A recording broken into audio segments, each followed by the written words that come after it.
Getaran jiwa yang paling halus tidak pernah berteriak, ia hanya beresonansi, dan jiwa yang sefrekuensi akan mendengarnya tanpa telinga. Ada kalanya manusia merasa berjalan di dunia ini dengan langkah yang berbeda. Bukan lebih cepat, bukan pula lebih lambat, tetapi seolah berada pada jalur yang tidak semua orang mampu lihat.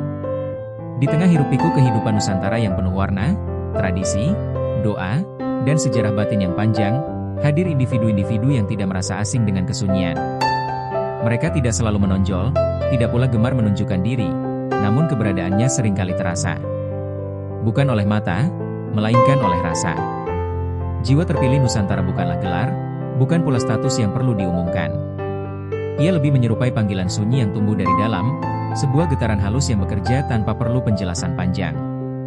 Getaran ini tidak datang dari keinginan untuk diakui, melainkan dari kedalaman kesadaran yang terbentuk oleh perjalanan batin yang panjang, bahkan kadang terasa melampaui usia raga itu sendiri.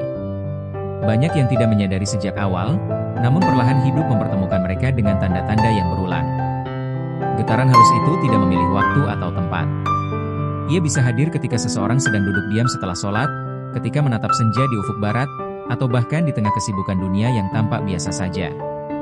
Namun ada rasa yang berbeda, sebuah ketenangan yang tidak bergantung pada keadaan luar. Seolah jiwa tahu kemana harus bersandar, meski pikiran belum mampu merumuskannya dengan kata-kata. Di Nusantara, tanah yang syarat dengan jejak leluhur, doa para wali, dan kearifan yang diwariskan dari generasi ke generasi, getaran semacam ini tidaklah asing. Ia mengalir melalui budaya, bahasa, dan kebiasaan yang menjunjung keseimbangan antara lahir dan batin. Jiwa-jiwa tua yang pernah berjalan di bumi ini seakan meninggalkan resonansi, dan resonansi itulah yang kini kembali menemukan rumahnya melalui individu-individu tertentu. Menariknya, jiwa tua tidak selalu hadir dalam sosok yang tampak tua secara usia. Ia bisa bersemayam dalam raga yang masih muda, dengan mata yang sering terlihat lebih dalam dari usianya. Ada kebijaksanaan yang tidak dipelajari dari buku, ada empati yang tidak diajarkan secara formal, dan ada ketenangan yang tidak mudah goyah oleh gejolak dunia. Semua itu bukan hasil usaha keras untuk menjadi spiritual, melainkan buah dari keselarasan batin yang tumbuh alami. Getaran halusmu, jika engkau merasakannya, bukanlah sesuatu yang perlu ditakuti. Ia tidak datang untuk memisahkanmu dari dunia. Justru sebaliknya, ia mengajarkan bagaimana hidup di dunia tanpa tenggelam di dalamnya. Engkau tetap menjalani peran sebagai anak, orang tua, sahabat, atau pekerja, namun ada kesadaran lain yang berjalan bersamaan. Kesadaran yang membuatmu lebih peka, lebih berhati-hati dalam bersikap, dan lebih memilih diam ketika kata-kata hanya akan menambah keruh suasana. Seringkali, jiwa-jiwa seperti ini merasa tidak sepenuhnya dipahami. Bukan karena orang lain berniat salah, melainkan karena frekuensi batin memang berbeda. Ketika kebanyakan orang mengejar pengakuan, mereka justru mencari ketenangan. Ketika banyak yang berlomba-lomba untuk terlihat, mereka lebih nyaman berada di balik layar kehidupan. Bukan rendah diri, melainkan karena hati mereka tahu bahwa nilai sejati tidak selalu perlu disorot cahaya. Ada pula perasaan seolah dipanggil oleh sesuatu yang tidak kasat mata. Panggilan ini tidak berbentuk suara, melainkan dorongan batin yang lembut namun konsisten. Dorongan untuk memahami makna hidup lebih dalam, untuk menolong tanpa pamrih, atau sekadar untuk menjaga diri agar tidak larut dalam hal-hal yang menjauhkan dari kejernihan hati. Panggilan ini sering datang bersamaan dengan ujian, karena kedalaman selalu menuntut keteguhan. Jiwa terpilih Nusantara sering diuji melalui keheningan. Ada masa-masa sepi yang terasa panjang, di mana hidup seolah berjalan lambat sementara dunia di sekitar tampak berlari. Namun justru di sanalah kekuatan dibentuk. Dalam sepi, seseorang belajar mendengar suara batinnya sendiri. Dalam sepi, seseorang belajar membedakan mana yang benar-benar penting dan mana yang hanya kebisingan sementara. Tidak jarang pula mereka menarik perhatian jiwa-jiwa lain yang serupa, meski tanpa usaha. Pertemuan terjadi secara alami, melalui percakapan sederhana yang tiba-tiba terasa sangat dalam, atau melalui rasa akrab yang muncul tanpa sebab yang jelas. Seolah ada kesepakatan lama yang kembali teringat, meski tak satu pun mampu menjelaskannya secara rasional. Disitulah getaran bekerja, memanggil yang sefrekuensi untuk saling mengenali. Namun penting untuk dipahami, getaran halus ini bukan alat untuk merasa lebih tinggi dari orang lain. Justru ia membawa amanah kerendahan hati yang lebih besar. Semakin dalam seseorang menyadari getaran jiwanya, semakin ia paham bahwa setiap manusia berjalan di jalur masing-masing. Tidak ada yang lebih cepat atau lebih lambat, yang ada hanyalah waktu yang berbeda untuk sampai pada kesadaran tertentu. Di tengah arus modernisasi yang deras, Jiwa-jiwa ini sering menjadi jembatan antara yang lama dan yang baru. Mereka tidak menolak kemajuan, namun juga tidak melupakan akar. Ada upaya menjaga nilai-nilai luhur Nusantara, tentang adab, keseimbangan, dan hubungan dengan Sang Pencipta, agar tetap hidup di tengah perubahan zaman. Tanpa ceramah, tanpa paksaan, cukup dengan teladan sikap dan kehadiran yang menenangkan.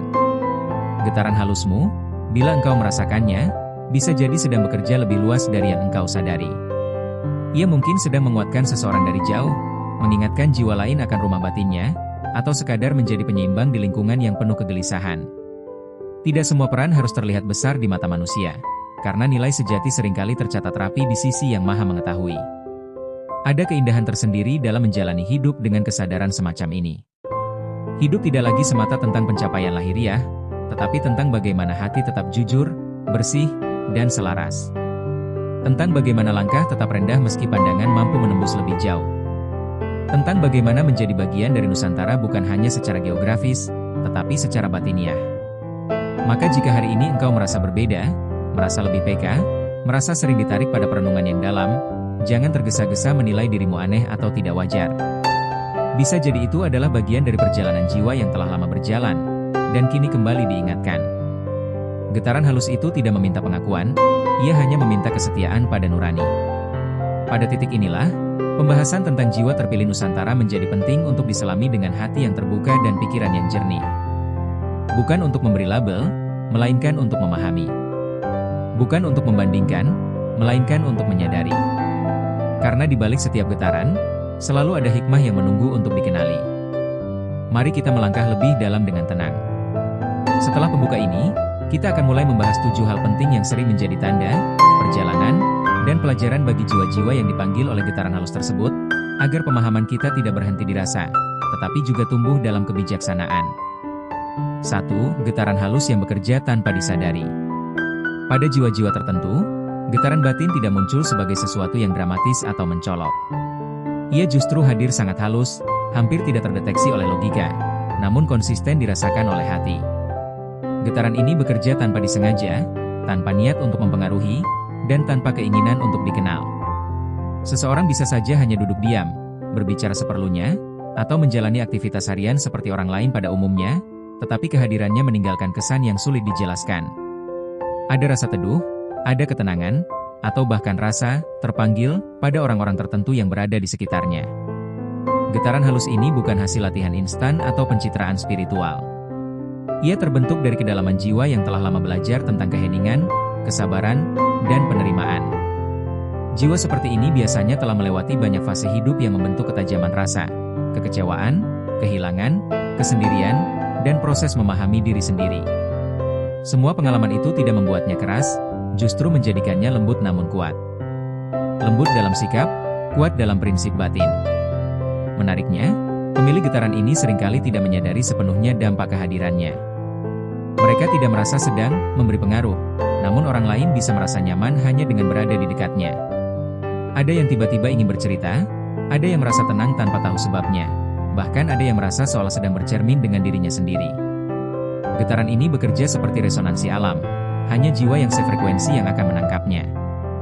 Di Nusantara, getaran semacam ini sangat selaras dengan karakter kebatinan yang diwariskan leluhur.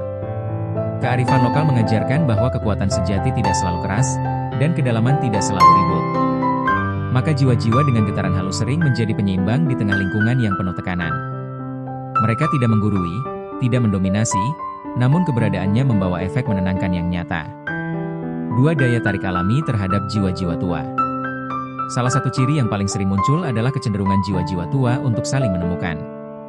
Pertemuan ini jarang terjadi secara kebetulan biasa. Ada rasa familiar yang muncul seketika, seolah pernah saling mengenal meski baru pertama bertemu. Percakapan bisa langsung terasa dalam, tanpa perlu basa-basi panjang. Bahkan dalam diam pun, ada rasa saling memahami yang tidak memerlukan penjelasan. Daya tarik ini bukan bersifat romantis atau emosional semata, melainkan batiniah. Jiwa-jiwa tua mengenali satu sama lain melalui getaran, bukan penampilan luar. Mereka bisa berasal dari latar belakang yang sangat berbeda, usia, profesi, bahkan cara hidup, namun ada benang halus yang menghubungkan. Benang itu adalah kesadaran, kedalaman rasa, dan cara memandang hidup yang tidak dangkal. Seringkali, pertemuan dengan jiwa tua lain membawa proses pembelajaran. Ada cermin yang dipertemukan dengan cermin. Kadang terasa nyaman, kadang justru memunculkan kegelisahan batin. Namun kegelisahan itu bukan untuk merusak, melainkan untuk menyadarkan. Jiwa-jiwa tua hadir bukan selalu untuk menyenangkan, tetapi untuk membantu satu sama lain bertumbuh, meski melalui proses yang tidak selalu mudah. Di Nusantara, pertemuan semacam ini kerap dibalut oleh nilai sopan santun dan kebijaksanaan. Tidak ada klaim siapa lebih tinggi atau lebih paham. Justru ada kerendahan hati yang sama-sama dijaga. Jiwa-jiwa ini memahami bahwa setiap perjalanan unik, dan tidak semua hal perlu dipamerkan. Cukup diketahui oleh hati dan dipertanggungjawabkan kepada Sang Pencipta. 3. Kesunyian sebagai ruang pertumbuhan. Bagi jiwa terpilih, kesunyian bukanlah hukuman, melainkan ruang. Ada fase hidup di mana mereka merasa terpisah dari keramaian, tidak sepenuhnya cocok dengan lingkungan, atau lebih memilih menyendiri dibandingkan terlibat dalam hiruk-pikuk yang melelahkan batin. Kesunyian ini sering disalahartikan sebagai kesepian, padahal keduanya sangat berbeda. Kesepian melukai, sementara kesunyian menguatkan. Dalam kesunyian, jiwa belajar mendengar.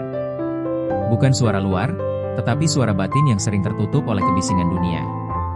Di sanalah muncul kejelasan tentang nilai hidup, tentang mana yang perlu dikejar dan mana yang perlu dilepaskan. Jiwa terpilih biasanya tidak takut sendirian, karena mereka menemukan teman dalam perenungan dan kedekatan dengan Tuhan. Kesunyian juga menjadi tempat pemurnian niat. Tanpa penonton, tanpa validasi, seseorang belajar jujur pada dirinya sendiri. Apakah yang dilakukan benar-benar karena panggilan, atau sekadar keinginan untuk diterima? Proses ini tidak instan dan seringkali terasa berat, namun hasilnya adalah keteguhan batin yang tidak mudah digoyahkan oleh pujian maupun celaan. Di tanah Nusantara yang kaya akan tradisi tapa, laku prihatin, dan olah rasa, kesunyian telah lama dipahami sebagai jalan pendewasaan jiwa. Maka tidak mengherankan jika jiwa-jiwa tertentu secara alami ditarik pada fase ini. Bukan untuk menjauh dari dunia, tetapi untuk kembali dengan kesadaran yang lebih jernih. 4. Kerendahan hati sebagai penjaga getaran. Semakin dalam kesadaran seseorang, semakin besar pula tanggung jawab batinnya. Jiwa terpilih tidak diukur dari seberapa banyak ia tahu, tetapi dari seberapa rendah ia menempatkan diri. Kerendahan hati bukan dibuat-buat, melainkan lahir dari pemahaman bahwa pengetahuan sejati selalu disertai keterbatasan. Semakin seseorang merasa tahu, semakin ia diingatkan bahwa masih banyak yang belum dipahami. Kerendahan hati ini tercermin dalam cara bersikap. Tidak tergesa menghakimi, tidak merasa paling benar, dan tidak memaksakan pandangan kepada orang lain. Jiwa terpilih memahami bahwa setiap manusia berada pada tahap kesadarannya masing-masing. Tugasnya bukan menarik orang lain dengan paksa, tetapi menjaga getaran agar tetap bersih dan lurus. Menjaga getaran bukan perkara mudah. Ego bisa muncul kapan saja, terutama ketika seseorang mulai disadari atau dihargai oleh lingkungan. Disinilah kerendahan hati berperan sebagai penjaga. Ia mengingatkan bahwa semua yang dimiliki hanyalah titipan, dan setiap kelebihan adalah amanah, bukan alat untuk meninggikan diri. Dalam konteks Nusantara yang menjunjung adab dan tata krama, kerendahan hati adalah mahkota sejati.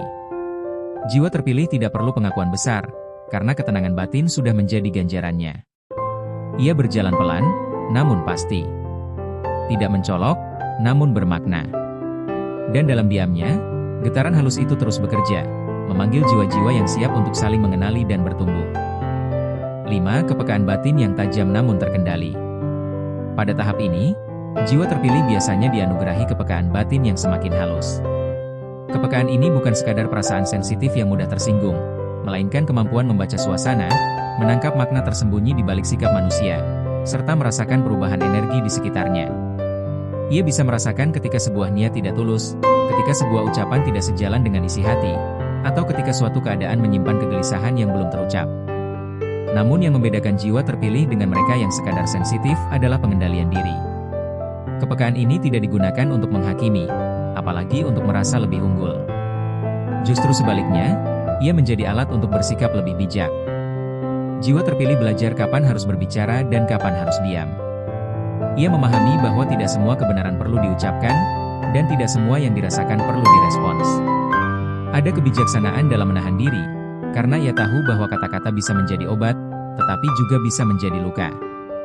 Dalam kehidupan sehari-hari, kepekaan ini sering membuat jiwa terpilih terlihat berbeda. Ia mungkin cepat lelah berada di lingkungan yang penuh konflik, kepura-puraan, atau ambisi berlebihan. Bukan karena lemah, melainkan karena batinnya menangkap lebih banyak hal daripada yang terlihat di permukaan. Oleh sebab itu, ia cenderung memilih lingkungan yang lebih tenang, percakapan yang lebih bermakna, dan hubungan yang lebih jujur. Di Nusantara, kepekaan batin ini sejatinya selaras dengan ajaran leluhur tentang rasa. Rasa bukan hanya perasaan emosional, tetapi kesadaran halus yang membimbing manusia agar tidak melampaui batas. Jiwa terpilih yang mampu mengendalikan kepekaannya akan menjadi peneduh. Ia hadir sebagai pendengar yang baik, penasehat yang tidak menggurui, dan sahabat yang kehadirannya membawa ketenangan. 6. Ujian kehidupan yang berulang sebagai proses pemurnian. Semakin dalam perjalanan jiwa, semakin sering pula ujian datang dengan pola yang terasa berulang. Masalah yang mirip, orang dengan karakter serupa, atau situasi yang menekan batin seolah kembali hadir dalam bentuk yang berbeda. Bagi jiwa terpilih, ini bukan kebetulan, melainkan proses pemurnian. Setiap pengulangan membawa pelajaran yang lebih halus, menuntut kedewasaan yang lebih tinggi. Ujian ini jarang bersifat fisik semata.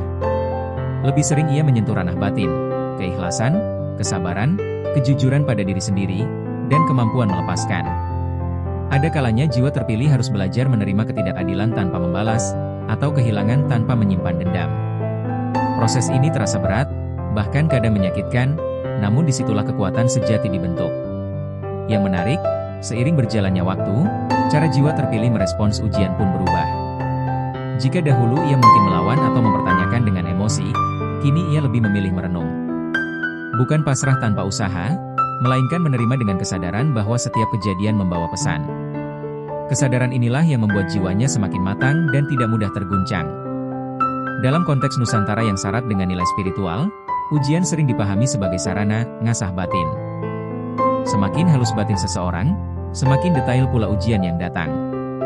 Jiwa terpilih memahami hal ini, sehingga ia tidak lagi memandang ujian sebagai hukuman, melainkan sebagai bagian dari kasih sayang Tuhan yang ingin meninggikan derajat kesadarannya. 7. Dorongan alami untuk mengabdi tanpa pamrih. Pada titik tertentu, jiwa terpilih akan merasakan dorongan kuat untuk memberi, melayani, atau mengabdi, tanpa perlu sorotan atau balasan.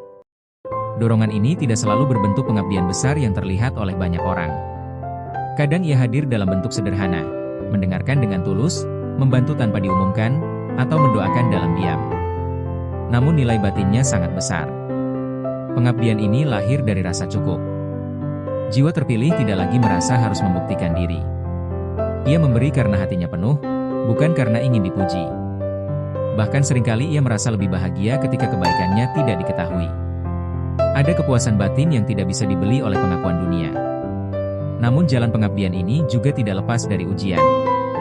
Ada kalanya kebaikan disalahpahami, niat tulus dicurigai, atau usaha membantu tidak dihargai. Disinilah kemurnian niat diuji. Jiwa terpilih belajar bahwa mengabdi bukan berarti selalu dimengerti. Cukup Tuhan yang tahu, itu sudah lebih dari cukup. Di Nusantara, nilai gotong royong dan kepedulian sosial telah lama menjadi bagian dari jati diri. Jiwa terpilih seakan membawa kembali esensi ini dalam bentuk yang lebih batiniah. Ia tidak sekadar membantu secara fisik, tetapi juga menjaga harmoni rasa di sekitarnya. Keberadaannya menjadi pengingat bahwa hidup bukan hanya tentang mengambil, tetapi juga tentang memberi dengan ikhlas. 8. Kesadaran akan amanah dan akhir perjalanan. Tahap ini adalah puncak kesadaran jiwa terpilih, memahami bahwa semua yang dimiliki, kepekaan, kebijaksanaan, bahkan penderitaan, adalah amanah. Tidak ada yang benar-benar menjadi miliknya. Kesadaran ini melahirkan sikap hati-hati dalam bersikap, rendah hati dalam berbicara, dan jujur dalam bertindak. Ia sadar bahwa setiap getaran yang ia pancarkan membawa dampak, sekecil apapun itu. Jiwa terpilih juga semakin menyadari kefanaan dunia. Bukan dalam arti menjauhi kehidupan, tetapi tidak lagi menggantungkan kebahagiaan padanya. Ada ketenangan yang muncul dari pemahaman bahwa hidup hanyalah persinggahan, dan yang dibawa pulang hanyalah amal serta kualitas batin. Pemahaman ini membuatnya lebih fokus pada makna daripada pencitraan. Menjelang tahap ini, jiwa terpilih sering tampak lebih sederhana. Keinginannya tidak banyak, ambisinya tidak berlebihan, dan fokusnya lebih tertuju pada keseimbangan. Ia tidak lagi tergesa mengejar sesuatu, karena hatinya telah menemukan tempat berpulang. Dalam diamnya, ada rasa syukur yang dalam, meski hidup tidak selalu mudah. Di tanah Nusantara yang penuh dengan nilai luhur tentang pulang ke asal, kesadaran ini terasa sangat selaras. Jiwa terpilih memahami bahwa perjalanan sejati bukan tentang sejauh apa ia melangkah di dunia, tetapi seberapa jujur ia berjalan menuju dirinya sendiri dan Tuhannya. Dan ketika kesadaran ini mengakar, getaran halus itu tidak lagi sekadar memanggil jiwa-jiwa lain, tetapi menjadi cahaya lembut yang menuntun, tanpa memaksa, tanpa bersuara, namun tetap terasa. Pada akhirnya, jiwa tidak pernah mencari pengakuan, ia hanya ingin kembali selaras dengan asalnya. Kesimpulan dari seluruh pembahasan tentang jiwa terpilih Nusantara bukanlah untuk menempatkan seseorang pada kedudukan tertentu, apalagi untuk menciptakan batas antara siapa yang dianggap lebih dan siapa yang kurang. Justru sebaliknya, keseluruhan pembahasan ini mengajak kita memahami satu hal yang sangat mendasar, bahwa setiap jiwa memiliki perjalanan, dan sebagian jiwa memang dipanggil untuk menempuh jalan yang lebih sunyi, lebih dalam, dan lebih syarat makna batin. Jiwa terpilih Nusantara tidak lahir dari keinginan untuk menjadi istimewa. Ia terbentuk melalui proses panjang yang seringkali tidak terlihat oleh mata luar. Proses itu berupa keheningan yang berulang, ujian yang datang silih berganti, serta pengalaman hidup yang mengikis ego sedikit demi sedikit. Dari sanalah muncul getaran halus, bukan getaran yang memekakan, melainkan resonansi lembut yang hanya bisa dirasakan oleh jiwa yang sefrekuensi. Keseluruhan pembahasan menunjukkan bahwa getaran halus bukan sesuatu yang bisa dipaksakan atau dipelajari secara instan. Ia bukan hasil dari simbol, atribut, atau pengakuan sosial. Getaran ini lahir dari keselarasan antara hati, niat, dan kesadaran. Ketika seseorang hidup dengan kejujuran batin, menjaga adab, dan tidak memaksakan kehendak pada semesta, maka getaran itu tumbuh dengan sendirinya. Ia tidak perlu diumumkan, karena dampaknya akan terasa tanpa perlu dijelaskan. Daya tarik terhadap jiwa-jiwa tua juga bukan fenomena kebetulan. Ia adalah hasil dari resonansi batin yang saling mengenali. Jiwa tua tidak selalu hadir untuk memberi kenyamanan, kadang ia hadir untuk menjadi cermin. Melalui pertemuan-pertemuan ini, seseorang diajak melihat dirinya lebih jujur, lebih dalam, dan lebih dewasa. Tidak jarang proses ini terasa berat, namun justru disitulah nilai pertumbuhan terjadi. Jiwa-jiwa tua tidak datang untuk menetap selamanya, tetapi untuk menuntaskan pelajaran yang perlu disadari. Kesunyian yang sering menyertai perjalanan jiwa terpilih juga bukan tanda keterasingan, melainkan ruang pemurnian. Dalam kesunyian, seseorang belajar membedakan antara suara ego dan suara nurani. Dunia yang ramai seringkali menumpulkan kepekaan, sementara kesunyian justru menajamkannya. Dari sanalah muncul keteguhan batin, kemampuan untuk tidak mudah terbawa arus, serta kebijaksanaan dalam menyikapi kehidupan yang penuh dinamika. Kerendahan hati menjadi fondasi utama yang menjaga agar getaran tetap bersih. Tanpa kerendahan hati, kedalaman bisa berubah menjadi kesombongan yang halus. Jiwa terpilih yang sejati justru semakin rendah ketika kesadarannya semakin luas. Ia memahami bahwa semua yang dimiliki, baik kepekaan, pemahaman, maupun pengalaman, bukanlah milik pribadi, melainkan titipan yang harus dijaga dengan amanah. Kesadaran inilah yang membuatnya berhati-hati dalam bersikap dan berbicara. Kepekaan batin yang tajam bukan untuk membaca orang lain demi merasa unggul, melainkan untuk bersikap lebih bijak. Jiwa terpilih belajar bahwa tidak semua yang dirasakan perlu disampaikan, dan tidak semua yang diketahui perlu diungkapkan. Ada waktu untuk diam, ada waktu untuk berbicara, dan ada waktu untuk melepaskan. Pengendalian inilah yang membedakan antara kebijaksanaan dan sekadar kepekaan emosional. Ujian hidup yang berulang menjadi tanda bahwa jiwa sedang ditempa. Pola yang terasa sama bukan hukuman, melainkan kesempatan untuk merespons dengan kesadaran yang lebih matang. Setiap pengulangan mengandung pesan yang lebih halus, menuntut kedalaman yang lebih tinggi. Jiwa terpilih akhirnya memahami bahwa bukan ujian yang perlu dihindari, melainkan sikap batin yang perlu diperbaiki. Dorongan untuk mengabdi tanpa pamrih menjadi buah dari perjalanan panjang tersebut. Ketika jiwa tidak lagi haus akan pengakuan, ia menemukan kebahagiaan dalam memberi. Pengabdian tidak selalu berarti peran besar di hadapan banyak orang. Justru kebaikan yang dilakukan dalam diam seringkali memiliki dampak yang lebih luas. Jiwa terpilih memahami bahwa nilai sebuah perbuatan tidak diukur dari siapa yang melihat, melainkan dari niat yang melandasinya. Pada tahap kesadaran tertinggi, jiwa terpilih menyadari bahwa seluruh perjalanan ini adalah amanah. Ia tidak lagi mencari tujuan duniawi sebagai pusat hidupnya, tetapi menempatkan makna, adab, dan kejujuran batin sebagai kompas utama. Dunia tetap dijalani dengan penuh tanggung jawab, namun hati tidak lagi bergantung padanya. Ada ketenangan yang lahir dari kesadaran bahwa hidup adalah perjalanan pulang, bukan perlombaan untuk menjadi paling depan. Dalam konteks Nusantara, seluruh nilai ini terasa sangat selaras dengan warisan leluhur yang menjunjung keseimbangan antara lahir dan batin. Jiwa terpilih Nusantara bukan konsep baru, melainkan kelanjutan dari kebijaksanaan lama yang kini hadir dalam wajah zaman yang berbeda. Ia hadir untuk menjaga rasa, adab, dan kesadaran di tengah dunia yang semakin bising. Kesimpulan terpenting dari semua pembahasan ini adalah bahwa tidak ada keharusan untuk mengklaim diri sebagai siapapun. Jika getaran itu memang ada, ia akan bekerja dengan sendirinya. Jika panggilan itu memang nyata, ia akan terasa tanpa perlu dicari. Tugas manusia hanyalah menjaga hati tetap jujur, niat tetap lurus, dan langkah tetap rendah. Bagi siapapun yang merasa tersentuh oleh pembahasan ini, hendaknya tidak terburu-buru menilai diri sendiri. Biarkan kesadaran tumbuh secara alami. Tidak semua orang berada pada fase yang sama, dan itu tidak pernah menjadi masalah. Setiap jiwa berjalan sesuai waktunya. Yang terpenting adalah tetap beradab, tetap rendah hati, dan tetap menyadari bahwa semua perjalanan bermuara pada satu tujuan yang sama, kembali dengan hati yang bersih. Penutup untuk channel YouTube. Semoga pembahasan ini menjadi ruang perenungan yang menenangkan, bukan untuk meninggikan diri, tetapi untuk lebih memahami perjalanan batin masing-masing. Jika getaran ini terasa dekat di hati Anda, simpanlah dengan rendah hati, rawat dengan kesadaran, dan jalani dengan adab. Terima kasih telah meluangkan waktu untuk menyimak hingga akhir. Semoga setiap kata yang disampaikan membawa manfaat, kejernihan, dan ketenangan batin. Jangan lupa untuk terus menjaga hati, memperbaiki niat, dan berjalan dengan kesadaran di setiap langkah. Sampai bertemu di pembahasan berikutnya. Semoga kita semua senantiasa berada dalam lindungannya, diberi kejernihan jiwa, dan dikuatkan untuk menjalani peran masing-masing dengan penuh makna.